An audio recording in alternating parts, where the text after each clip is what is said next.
Birababaje kandi biteye agahinda. Ni inkuru yashenguye imitima benshi, ni inkuru yababaje abanyarwanda benshi cyane. Bamwe bararira, abandi bifata ku munwa, n'inzego z'ubuyobozi zihageze zirarira. Harimo ishami ry'ubugenzacyaha RIB, akabamo ishami rya polisi. Ibyabereye mu karere ka Kamonyi mu murenge wa Gacurabwenge ni amahano, birakomeye kandi biteye agahinda. Ni umugore uri mu kigero cy'imyaka 45 y'amavuko yishwe akicwana n'akana kiwe imyaka 3. Babica urupfu rubi cyane, babica urupfu rw'agashinyaguro, babica urupfu rw'indengakamere, dore ko babishe barangiza nyina bakamuzirika umugozi bakamumanika mu giti, umwana barangiza bakamwicaza hasi ya nyina kugira ngo abamwishe bayobye inzego z'iperereza avuge yuko uyu mugore yiyahuye. Umuturage wabonye bino aragiye guhinga mu gishanga mu masaha y'ira saa 12 za mu gitondo, nibwo kugenda arangije abona akana kari hasi, nibwo yagiye kureba akana, arebye hejuru abona nyina aranaganitse mu giti. Aho kanyesa kwitwa n'inkuba ahita agwa igihumure. Mu minota 30 yarakangutse, ahita avuza induru, arahamagaza inshuti n'abavandimwe n'inzego z'ubuyobozi. Inzego z'umudugudu zirahagera, uyu mugore bahita bamukura mu giti hejuru aho yarari, bahita bahamagara imbangukiragutabara kugira ngo zihagere zihute zirebe ko ari icyo zakora. Imbangukiragutabara zikihagera zisanga barangije kwitaba Imana umwana na nyina. Ako kanya imbangukiragutabara ihamagara imodoka ya polisi ishinzwe gutwara imirambo. Imodoka ya polisi ntago yahise yaza imodoka y'ishami ry'ubugenzacyaha RIB ishinzwe gutwara imirambo. Imodoka yaje yirukanka itarwiyambitse, amaguru atari hasi, iza yirukanka mu kuhagera ihita ifata bano bitabye Imana, ihita ibashyira mu modoka. Kugeza amaginganga y'ishami ry'ubugenzacyaha biri gukora iperereza kugira ngo hamenyekane abishe uyu mugore n'umwana we, bakamwica urupfu rubi cyane. Abaturage batanze amakuru bavuga yuko umugabo we n'umugore bari basanzwe babanyeho neza ndetse n'amakimbirane bagiranaga, bityo uyu mugore ashobora kuba yishwe n'abagizi ba nabi, bityo umugabo we kweho icyaha cyo kuba ari we wishe umugore we n'umwana we. Ishami ry'ubugenzacyaha RIB ryahise muri yombi 3 bakekwaho kuba bishe uyu mugore bakanica n'umwana we. Bahakanye icyaha bivuye inyuma, bavuga yuko kuba bari inshuti n'uyu mugore kandi ikindi banamusambanyaga kandi yari afite umugabo, ntabwo ari byo byatuma bica uyu mugore bakica n'akana ke, dore ko abafashwe ngo bari basanzwe banamusambanya. Niko abaturage batanze amakuru, bahoraga basambanya uyu mugore ndetse umugabo akabimenya,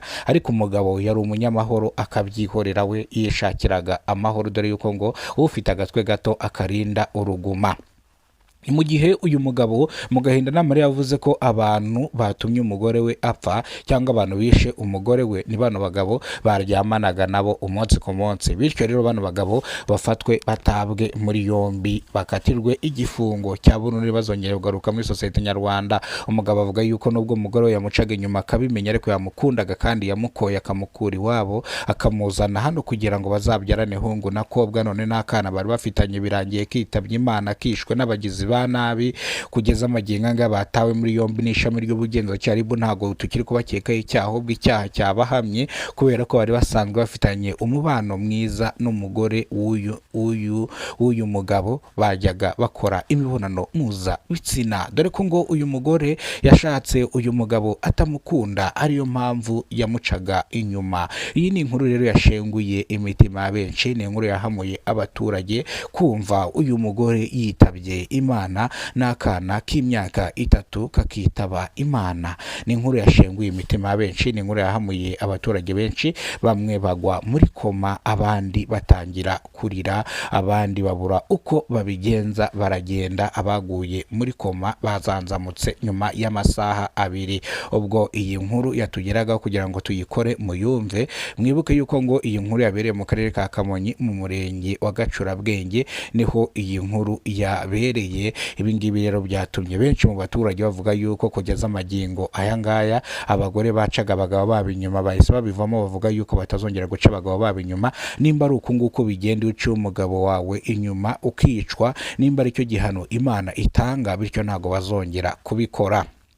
ishami ry'ubugenzacyaha buryo riracyakora iperereza kugira ngo hamenyekane abandi bagize uruhari mu rupfu rwa nyakwigendera umugore yishwe akicwa n'akana ke. Bityo rero ishami ry'ubugenzacyaha riracyakora iperereza kugira ngo hagire abandi bafatwa nabo batabwe muri yombi. Bano bagabo babajije abo bafatanyije kugira ngo bice umugore, bavuga yuko nabo batigeze bica uyu mugore, babihakana bivuye inyuma, nyamara ibimenyetso birabahama kubera ko abaturage bavuga ko bari kumwe mu masaha ashyira saa 12 z'umugoroba kugera saa moya barimo banywa icupa. Bityo rero umugore agenderaga n'umwana we, ntabwo yasigaga umwana we kubera ko ngo yakundaga umwana we cyane.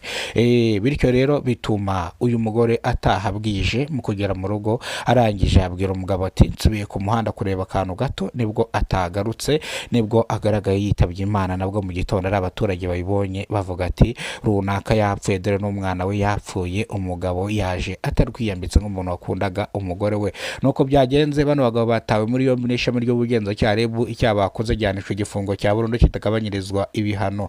Kwica umuntu wabigambiriye ni igifungo cya burundu, kwica umuntu ari impanuka ni igifungo cy'imyaka 25 gishobora kwiyongera kikagera ku myaka 35. Ngaho nguko rero nimba rwo bwa mbere ugeze kubona umuyoboro wa Kidasamura TV Rwanda, ibuka gukora subscribe, ufungura inzogera, uzajya umenya byinshi dukora umunsi ku munsi. Imana iradukunda, nawe Imana ijye igukunda. Kandi ikindi nongeye kubifuriza umunsi mwiza, mwahe muronke, mugire uwa kabiri mwiza, Imana ibarinde.